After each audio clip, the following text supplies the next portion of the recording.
This movie changed the way I think on a philosophical level. This is part 3 of me talking about the movie 500 Days of Summer, and in this part I'm going to get a little bit more specific, so spoiler warning. If you want a more spoiler-free version, watch part 1, because I talk about it more conceptually and not going into the specifics of the scene I'm about to go into. And that scene is the park bench scene, and I kind of want to break down this post-mortem that Tom and Summer have on their relationship, and how I think they're both kind of right, but also both kind of wrong. Summer spent the entire relationship with Tom talking about how she never really wanted to be anyone's girlfriend and how she never really saw herself getting married, yet Tom finds out that she ended up getting married to the next person she dates after Tom. This breaks him and breaks his idea of love, and he says it straight to her face. And Summer explains to him that she wasn't lying or trying to manipulate him in any sort of way, but she realized that he just wasn't the person for her. And this exemplifies that we can have as many expectations for our future as we want,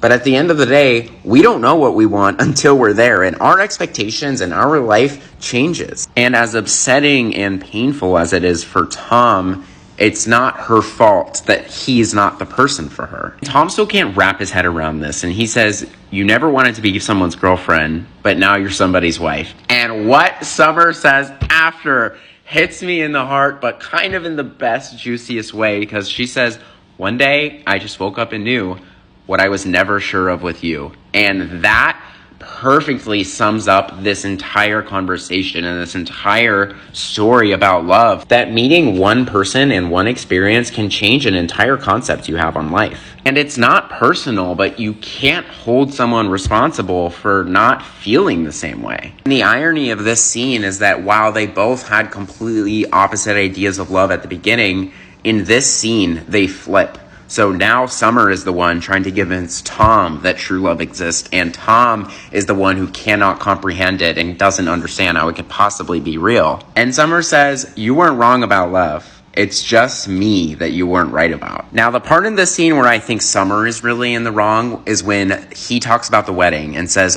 why did you dance with me like that if you were already seeing someone else? And she says, because I felt like it.